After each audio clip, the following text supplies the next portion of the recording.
बिस्मिल्लाहिर्रहमानिर्रहीम। अस्सलाम वालेकुम। मैं हूँ महरीन सब्तैन। देख रहे हैं आप मेरा यूट्यूब चैनल और फेसबुक पेज। नाज़रीन, अपने इस चैनल पे मेरी हदल इम्कान ये कोशिश है कि मैं आपके साथ ऐसी कहानियाँ शेयर करूँ जो आपको सीखने का मौका दें। आपको दुनिया की उन तल्ख़ हक़ाइक़ के बारे में बताएँ जो आपको सीखने ना पड़े, खुदा ना ख़ास्ता। आज मेरी कहानी का जो मौज़ू है वो हमारे बेटे हैं। मैंने गुज़िश्ता दिनों से कुछ बेटों के हवाले से बहुत वीडियोज़ जो हैं वो शेयर करना शुरू की, क्योंकि मेरे साथ शेयर की जा रही हैं। हम बेटियों के बारे में बात करते हैं, बहुओं के बारे में बात करते हैं, शादीशुदा बेटियों के बारे में बात करते हैं, लेकिन ये बेटे जो हैं, ये इतना सेंसिटिव टॉपिक है, बेटों के बारे में कोई बात ही नहीं करता, क्योंकि बेटों के साथ जो वाक़यात पेश आए, उन्हें कहा जाता है, "चुप कर जाओ, भुला दो, खामोश हो जाओ, चुप कर जाओ, किसी को ना बताना।" यकीन कीजिए, ये कितना बड़ा ट्रॉमा है। मैं आज आपके साथ जो कहानी शेयर करने जा रही हूँ, ये एक बच्चे की स्टोरी है। अली हसन उसका नाम है, और अली हसन जो है, ये एक बड़ा ही प्यारा मासूम सा बच्चा है और इसकी उम्र है 16 साल। अली हसन जो है, उसकी थोड़ी-सी ट्रेजेडी मैं आपको बता दूँ। उसके वालिद जो हैं इस वक़्त जेल में हैं, और उन्होंने ये कहानी जो है वो शेयर की है, और वो चाहते हैं कि पता हो सबको कि अपने बेटों का ख़्याल किस तरह से रखना है, अपने बेटों पर नज़र किस तरह से रखनी है, कि कहीं ऐसा ना हो जिस तरह अली हसन के वालिद ने अपने बेटे से हाथ धोए हैं, अपने बेटे को उन्होंने दफ़नाया है, कोई और अपने नौजवान, अपने इतने कम उम्र बच्चे को ना दफ़नाए। अली हसन के साथ एक जो कहिए कि बैड लक थी, वो ये थी कि अली हसन के वालिद जो हैं, उनके ऊपर एक झूठा मुकदमा होता है, और उस झूठे मुकदमे के तहत उनको जेल हो जाती है। वसाइल इतने नहीं थे कि वो अपने आप को छुड़वा सकते। 3 ये भाई थे। बड़ी कोशिश की, बड़े वकील किए, लेकिन दूसरी पार्टी बड़ी तगड़ी थी और इल्ज़ामात उन्होंने बड़े संगीन उन पर लगा दिए थे। अब अली हसन की जो वालिदा थी, उन्होंने यहाँ पर जब जॉइंट फैमिली में रह रहे थे, उन्होंने कहा कि मैं तो यहाँ पर नहीं रहूँगी, मैं अपने माँ-बाप के घर जाऊँगी। तो अली हसन की जो ताया है, उन्होंने कहा कि अली हसन को नहीं लेके जा सकती, ये हमारा खून है, हमारा बच्चा है। अब वालिदा भी जो है वो शायद अपनी ज़िम्मेदारियों से मुबर्रा होना चाहती थी, आज़ाद होना चाहती थी, तो उन्होंने कहा ठीक है, रखिए, आप ही का बच्चा है, आप ही का खून है, सँभालिए। वालिदा छोड़कर अपने माँ-बाप के घर चली जाती हैं। अली हसन कभी-कभी अपनी माँ से मिलने जाया करता था, लेकिन रहता वो अपने ताया के साथ था, और ताया ने उसको बड़ा प्यार भी दिया। घर वाले उससे मोहब्बत करते थे कि बच्चा है, साथ बाप नहीं है, माँ भी छोड़ के चली गई। अब अली हसन बड़ा प्यारा और बड़ा खूबसूरत बच्चा था। अली हसन के ताया जो है, वो अली हसन को उसका ख़्याल भी रखते थे, नज़र भी रखते थे, उठना-बैठना भी उसका रखते थे नोटिस में। अली हसन के बहुत से दोस्त बनना शुरू हुए। अली हसन के बारे में सारी बातें उसके वालिद को बताया भी करते थे। अब अली हसन के कुछ दोस्त बनना शुरू हुए। कुछ दोस्त उसकी उम्र के थे, कुछ दोस्त उससे उम्र में बड़े थे। शुरू-शुरू में ताया ने रोका कि बेटा, बड़ी उम्र के लड़कों के साथ ना फिरा करो, अपनी उम्र के लड़कों के साथ फिरा करो। लेकिन वो दोस्त अली हसन से इतने अच्छे से मिलते थे कि अली हसन का दिल नहीं करता था, फिर अली हसन नाराज़ होता था, कभी माँ के पास चला जाता था। माँ ने भी ताया से कहा कि भई ये क्या बात हुई? अगर अली हसन के दोस्त हैं, मोहल्ले में ही रहते हैं, जान-पहचान वाले हैं, आपको क्या मसला है? आखिर ताया चुप हो गए कि कहीं ऐसा ना हो माँ ये कहते कि बेटा मेरा वापस भेज दो।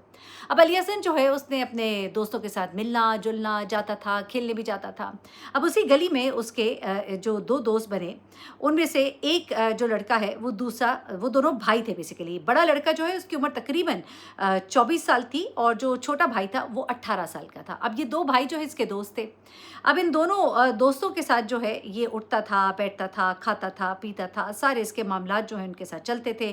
कई दफ़ा बहुत-बहुत देर भी उनके साथ बाहर गली में बैठा रहता था, तो घर वालों को भी कोई एतराज़ नहीं था कि चलो ठीक है, सारे जानते ही हैं, कुछ नहीं होता। अब अवैस और शाज़ेब, ये 2 लड़के थे, और इन दोनों के साथ इसकी दोस्ती थी। अब एक दिन क्या होता है जनाब, कि अवैस और शाज़ेब जो हैं, वो इसे कहते हैं, चलो हमारे घर आ जाओ, अपने बैठक में ले जाते हैं। बैठक में जब इसको लेकर जाते हैं, बातों-बातों में वो इसके साथ फिर ज़बरदस्ती करने की कोशिश करते हैं, बड़ी माज़रत के साथ। वो दोस्त जिनको ये बड़े अरसे से जानता है, जिनके साथ उठता-बैठता है, उन्हीं में से एक दोस्त, जो दोनों आपस में भाई हैं, और वो दोनों इसके साथ ज़बरदस्ती करने की कोशिश करते हैं। ये ज़ोर आज़माई करता है, लड़ता है, चीखता है, चिल्लाता है, वहाँ से निकल कर भाग कर आ जाता है। इनसे सख्त नाराज़ हो जाता है। इसी दौरान में एक और लड़का, जो कि इन्हीं गली में रहता है, अरसलान उसका नाम है, और उम्र उसकी होती है 19 साल। वो फिर बीच में पड़ता है, इनकी सुलह-सफ़ाई कराता है। ये उनसे मिलना नहीं चाहता, लेकिन फिर भी सुलह-सफ़ाई कराता है। अच्छा, जिस दिन ये वाक़या होता है, उस दिन जब ये घर आता है, इसके कपड़े फटे होते हैं, इसको कुछ चोटें भी लगी होती हैं। इसके ताया देखते हैं, तो ये बताता है कि कोई नहीं, मेरी अवैस और शाज़ेब से लड़ाई हो गई। ताया कहता है, मैं कहता नहीं था कि अपनी से बड़ी उम्र के लड़कों से मत दोस्ती करो। उसके बाद ये कहता है, जी ताया आप ठीक कहते थे, और उसके बाद ये खामोश होकर अपने कमरे में चला जाता है।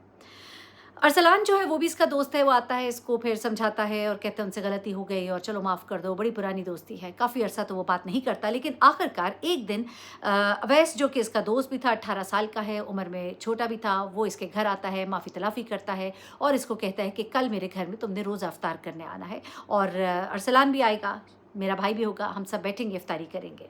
सुलह-सफ़ाई हो जाती है, आखिरकार अरसलान भी वहाँ आता है, इसको समझाता है और ये जो है अच्छे टर्म्स पे जाते हैं और ये इसको इनवाइट करके वहाँ से चला जाता है। ताया जो है उसी दौरान में घर आते हैं और देखते हैं कि शाहज़ेब जो है और अवैस आए थे, साथ में अरसलान भी आया था, तो वो इसे कहते हैं कि तुम इससे क्यों मिल रहे हो? तुम्हारे साथ तो इनकी लड़ाई हुई, मार-कुटाई हुई। ये कहते हैं नहीं ताया अब्बू अब सब कुछ ठीक है, सब सही हो गया। ताया अब्बू थोड़ा बहुत सवाल-जवाब करते हैं लेकिन वो टाल-मटोल करके अपने कमरे में चला जाता है। अब यहाँ पर ताया अब्बू ने ना ये जानने की कोशिश की कि पहले लड़ाई क्यों हुई थी, अब सुलह कैसे हुई और फिर इतनी मार-कुटाई के कपड़े फट गए और फिर उनके घर जा रहा है और उम्र में भी इतने बड़े लड़के हैं। ताया अब्बू ने खामोशी इख्तियार की और फिर जो बच्चा है ये उनके घर अफ्तारी पर चला जाता है। अब ये जिस दिन अफ्तारी पर उनके घर जाता है तो वहाँ पर अवैस और शाहज़ेब होते हैं और इन्होंने मिलकर इसको अफ्तारी पर बुलाया।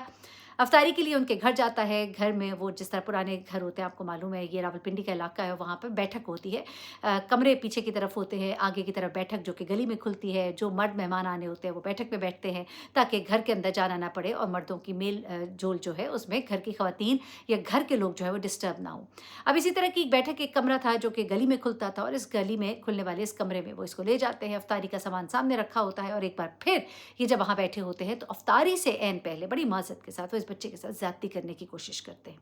अब ये 2 नहीं 3 होते हैं, ये जब 3 होते हैं तो ये इसको पकड़ने की पूरी कोशिश करते हैं, जब ये आगे से मुज़ाहमत करता है तो फिर उन्हें आ जाता है गुस्सा, उनमें से एक के पास होती है पिस्तौल, एक रखता है इसके मुँह पे तकिया और दूसरा इसको गोली मारता है और उसके बाद ये लोग जो है सोचिए कितने खतरनाक छोटी-छोटी उम्र के गंदे और घटिया लोग वहाँ बैठकर अफ्तारी करते हैं, आराम से खाते-पीते हैं और उसके बाद कहते हैं कि अब बताओ लाश का क्या करना है? उसके बाद वो इसको उठाते हैं, कपड़े में लपेटते हैं, इनका जो दोस्त जो 24 साल का था वो जाकर एक गाड़ी कैरेट डब्बा लेकर आता है, इसको उसमें डालते हैं और उसके बाद पूरी रात गाड़ी घुमाते रहते हैं और उसके बाद इस लाश को फेंकते हैं चकवाल में और उसके बाद ये वापस आ जाते हैं। ताया अब्बू देखते हैं रात हो गई अभी तक बच्चा वापस नहीं आया, इधर-उधर देखते हैं, फिर उनको याद आता है कि उसको इफ्तारी के बुलाया था, उनके घर जाते हैं, तो वो कहते हैं कि वो तो इफ्तारी करके कब का चला गया।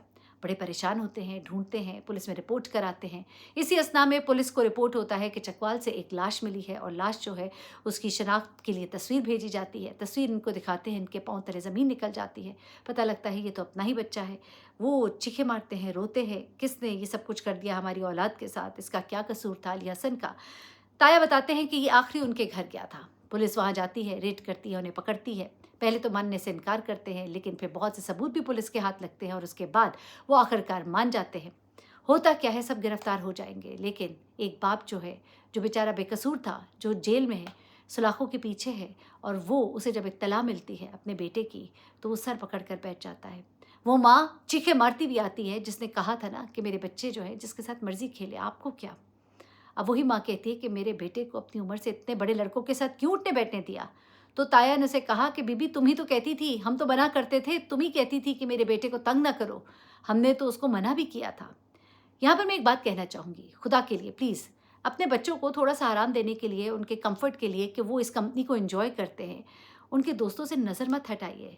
ये सर्फ़ नज़र आपको कितना महँगा पड़ सकता है, आप अंदाज़ा लगा सकते हैं अली हसन के वालिद जो आज जेल की सलाखों के पीछे टक्करें मारते हैं दीवार के साथ, लहूलुहान हो जाते हैं कि मैंने अपना बेटा खो दिया। वो बेटा जिसके सर पे ताया भी थे, माँ छोड़ के चली गई थी, बाप नहीं था। एक ज़रा-सी कोताही, अपनी उम्र से इतने बड़े लड़के, उनके साथ दोस्ती और फिर अपनी आसानी, जा रहा है तो जाने दो, रोक भी तो सकते थे, पीछे भी तो जा सकते थे। मना करने के लिए थोड़ी हिम्मत ही करनी पड़नी थी ना, थोड़ा नाराज़ ही होता। अपने बच्चों के दोस्तों पर नज़र ज़रूर रखिए, बड़ी उम्र के लड़कों के साथ मत बैठने दीजिए और देखिए कि किस कमाश के लोग हैं। अपने बच्चों की हिफाजत आपने खुद ही करनी है, वरना फिर ज़माना बहुत बुरे तरीके से सिखाता है। अपना बहुत ख्याल रखिएगा और ख़ास तौर पे जब बच्चे कहीं लड़ झगड़ कर आते हैं ना, तो बात की तह तक ज़रूर जाइए। अल्लाह हाफ़िज़।